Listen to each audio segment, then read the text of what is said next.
প্রিয় ভাইরা, তোফাজ্জল ভাইয়ের জীবনটা অনেক কষ্টের। আমরা তার মুখেই কষ্টের কথাগুলো শুনবো। ভিডিওটি সম্পূর্ণ দেখে পাশেই থাকেন। আমি পৃথিবীতে আমার সবাই কষ্ট দিছে।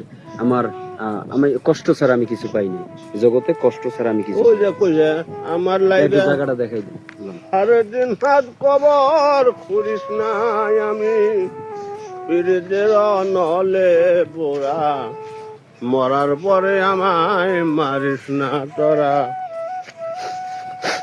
মরার পরে আমায় মারিস না কাঁদিস না রে জংলার বাস, আমি একটা জিন্দা লাশ কাটিস না রে জংলার বাস আমার লাইগা এই যে সবচেয়ে আমার কবর ভাই ভাবি দেখা দেখি এরা গান গান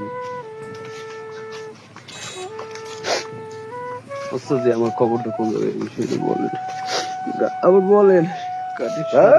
তুমি কি বলছেন মানুষ এই বয়সে কাম দাও সব সংসার বাড়ি লাগছে আমার দুনিয়ায় আল্লাহ ছাড়া কেউ নাই। এগুলো সব আমার জমি আল্লাহ দেখে আল্লাহ জমি এই যে এটা আমার ছোট ভাই এই যে আমার বড় কন্ট্রাক্টর আছে লোক 21 কোটি টাকার কাম ধরে কাম করার অবস্থায় মারা গেছে। এই ওই মা মারা গেছে মনে করো যে শুক্রবারে, ভাই মরছে বুধবারে। বুধবারে আমার জন্মদিন, 9/6 আমার জন্ম।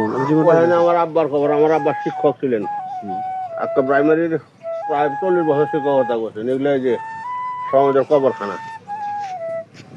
তা আমার খবরটা কোথায় স্যার? আপনার পাশে দিবেন আমাদের।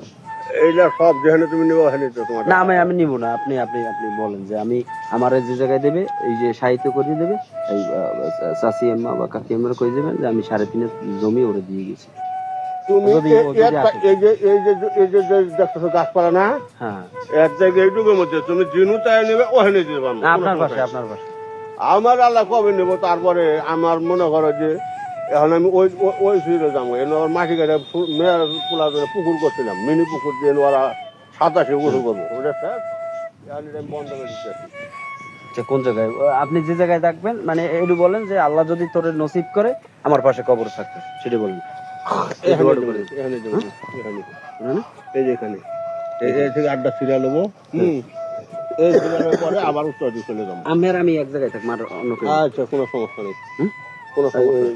কাকি আম্মা বললি হ্যাঁ বলছি না, এটা বললে না গেলে তো হইবে না।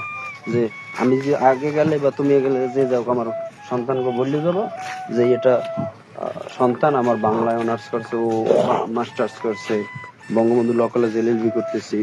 তারপর যাই হোক ওটা কোনো বিষয় না। এই মাটি সব বান্ধব এখন 3.5 আমার দিদি তো আমার বাড়িতে বান্ধানো আছে, আমার আব্বু আম্মু যেটা আছে গান্ডা 3.5 একটু মাটি দিয়ে আমি কবরের জায়গাটা খালি ওই দিয়ে কিনতে পারিনি, মানে আমার পয়সা নেই। সোজা কথা 30,000 টাকা মোবাইল আছে, কিন্তু মোবাইলে ওই নেই।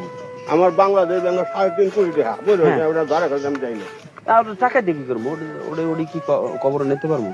আমার একটু এই জায়গাটা প্রয়োজন, মানে আমি যাবো না,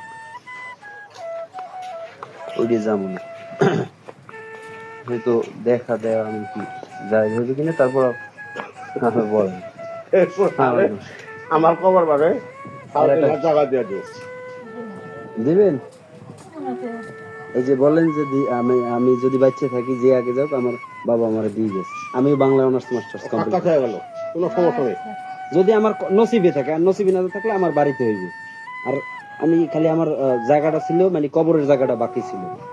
আল্লাহর কাছ থেকে আমি জীবনে যা চাইছি আল্লাহ আমার দিয়েছে, সব আশা পূর্ণ করছে।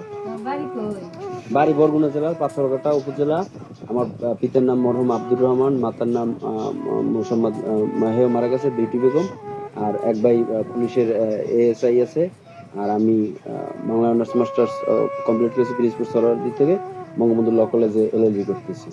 এখন বাবার সাথে দেখা হয়েছে, বাবার লাগে আমি মানে বাবা বলতে কি জাস্ট বাবা না, কাকাই বলেন, কাকা। পিতার সমতুল্য তো আর কেউ হবে না। আর আপনি মা একজনকে ডাকা যায়, সেটা ভিন্ন কোনো বিষয় না। এখন সেক্ষেত্রে তার সাথে সেদিন আমার যে কোনো বিষয়ে মানে মিলছে, 6 সেন্স আমাদের মিলছে। এখন সে বলছে যে তোমার জন্য আমি দাবি করছি, মানে সে যে আমার বলছে তা না, যে আমি তো সবই কবরের জন্য জমি জমা দেন, আমার একটু কবর দেবেন। মনে হয় আমার জায়গা জমির কোনো অভাব নেই না, ওটা আমার লাগবে না। আমি 3.5 মাটি চাই আর ই চাই। আজকে জুম্মার দিনে, এই পবিত্র হজের দিন, গরিবের দোয়া কবুলের দিন, আল্লাহ জানে আমাদের নেক মকসুব ও নেক আশা যদি করে থাকি, আল্লাহ জানে আমার দোয়া কবুল করে, আমিন। অথচ যে আমি একজন মানে আপনার এই এই যে কবরগুলো সব সকল কিছু এগুলো সম্পত্তি আপনার, এই যে কবর, আপনি একজন কবরের, আপনি কবর সম্পর্কে আপনি কিছু বলবেন? কবর হইলো মুসলমানদের একটা পবিত্র জায়গা, যে যাও তত ভালো করে যাও, সে কবর তত শান্তিতে থাকবো। এই কবর কোনো মুসলমান যদি তার জায়গা জমির জন্য কবর যে কোনো অসুবিধা হয়, এখন হাজার লোকের কবর দেওয়ার জায়গা আমার আছে, তারা কবর দিতে পারবো, এর জন্য কোনো বিধি নিষেধ নাই।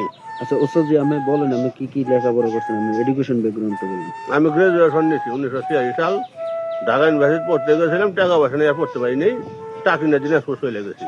কি কোন সাবজেক্টে? বাংলাতে ঢাকাতে গেছিলাম কিন্তু। আচ্ছা আমি বাংলায় অনার্স মাস্টার্স আমি করছি না, তাহলে আমি আমের যোগ্য উত্তরসূরি হইতে পারি না? অবশ্যই। তাহলে আমার জন্য কোন জায়গায় আমার 3.5 হাত মাটি দেবেন? আমি